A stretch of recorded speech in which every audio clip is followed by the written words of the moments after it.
So you just got a brand new drone, right? The feeling is awesome. But hold on a second. Before you send it up, you got to know something. The sky isn't just empty space. It's got these invisible roads, rules, the whole deal. And that's what we're going to break down right here. The FAA's rules of the road to get you flying smart, safe, and totally legal. I know that feeling. The drone's right there, the batteries are juiced up, and you can already see those amazing shots in your head. It's the best part. But before you actually launch, there's just one big idea we need to get our heads around. Yep, that's it. See, the sky isn't a free-for-all. It's way more like the roads we drive on every day. It's got invisible highways, intersections, and traffic rules. And once you learn how to see them, you'll be a way more confident and responsible pilot. All right, so here's our flight plan for this explainer. We're going to decode that invisible map, figure out if you're flying for fun or for work, learn how to actually get permission to fly, and then take a quick look at what's coming next. Let's get started with that map of the sky. Okay, so Section 1, decoding the airspace map.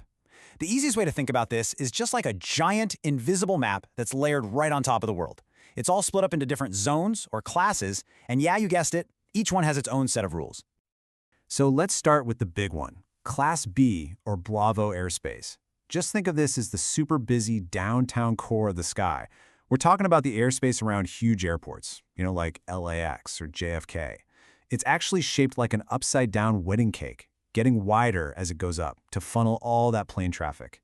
And the main rule here? You absolutely 100% need permission from Air Traffic Control, ATC, to fly in it. Seriously, no exceptions. All right, moving out from the downtown area, we've got Class C and Class D airspace. If Class B is downtown, think of these as the suburbs and the busy business parks. They're the zones around medium and smaller airports. The key thing is they have a control tower. And just like downtown, these are controlled areas, so you've got to get that thumbs up from ATC before you even think about launching. And then there's the place most of us will be flying, Class G or Golf airspace. This is the good stuff. It's like the open countryside of the sky. It's called uncontrolled airspace, which is just a fancy way of saying you don't have to call up air traffic control and ask for permission. But, and this is a big but, all that freedom comes with one really, really important catch. And that catch is 400 feet. That's the magic number. When you're in that wide-open Class G airspace, you have to keep your drone at or below 400 feet off the ground. Now, this isn't just some random number the FAA picked. It's a critical safety buffer. It keeps a whole layer of separation between your drone and things like helicopters or crop dusters that fly low. Honestly, if you only remember one number from this entire thing, make it 400 feet. So, let's just boil it all down. Super simple. Is the airspace controlled? B, C, or D? Then you need permission, period. Is it uncontrolled, Class G? You're good to go. Just stay under that 400-foot ceiling. See? Not so complicated. All right, Section 2. So we've got the map down, but now let's talk about you.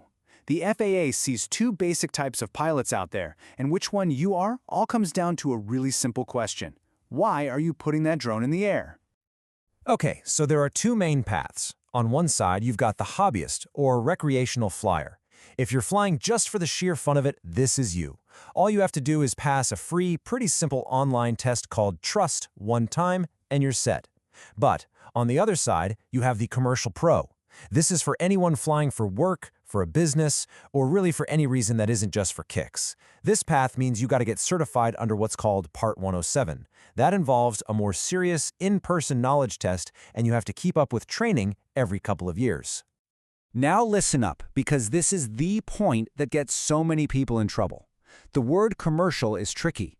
You might think, oh, I'm not getting paid, so I'm a hobbyist. Nope. The FAA says it's all about your intent. Is your flight helping a business in any way? So taking photos for a real estate listing, even for a friend, that's commercial. Inspecting a roof, commercial. Even volunteering to take pictures for a charity, you guessed it, that's considered commercial too. And if it is, you need that Part 107 certificate. Okay, let's move on to Section 3, getting the green light. So you know the airspace, you know which kind of pilot you are, and now you realize your flight is going to be near an airport. So how do you get that permission we talked about? Well, it used to be a total pain. You're talking phone calls, paperwork, waiting weeks, but now it can literally take seconds. And that's all thanks to this awesome system called LAANC. LAANC It stands for a very long name, but what it is basically a digital handshake between the app on your phone and air traffic control. It's a smart, automated system that takes your flight request, instantly compares it to a map of pre-approved safe altitudes near airports, and poof, it can give you authorization to fly, like right now.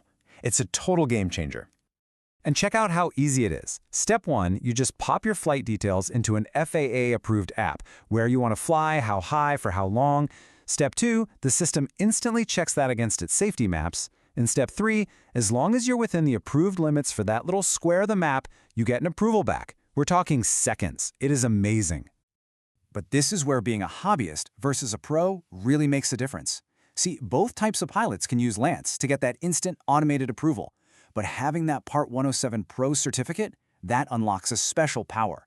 Only pros can request to fly higher than the pre-approved altitude on the map. That request doesn't get an instant yes, it goes to an actual human at ATC for a manual review.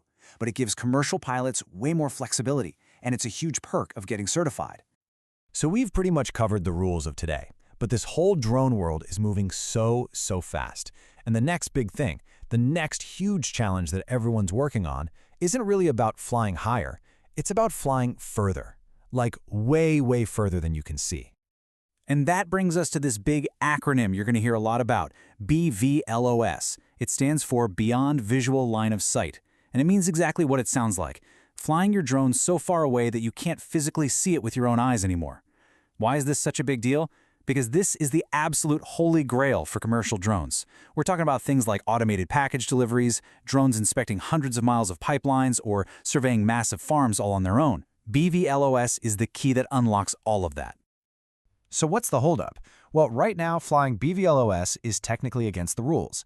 To do it legally, a company has to go to the FAA and get this super complex, hard-to-get special permission called a waiver. And to get it, they have to prove that their drone's technology, with fancy radar and cameras, can automatically detect and avoid other planes just as well as a human pilot looking out the window. It's a massive hurdle to clear. So to fix this problem, this big bottleneck, the FAA is working on a whole new set of rules. Right now, they're calling it Part 108, and the goal is simple. Create a standard rulebook so that these advanced BVLOS flights can happen routinely without needing a special waiver every single time. Honestly, this is probably going to be the biggest shakeup in drone rules since Part 107 first came out. And all of this leaves us with a really big, kind of tricky question for the future. As these super smart autonomous drones start flying all over the place, delivering packages and whatnot, and they're sharing that sky with helicopters, small planes, and people like us just flying for fun, who gets the right of way? Who decides who goes where? It's a really complex puzzle, and it's something we're all going to have to figure out together over the next few years. Thanks for tuning in.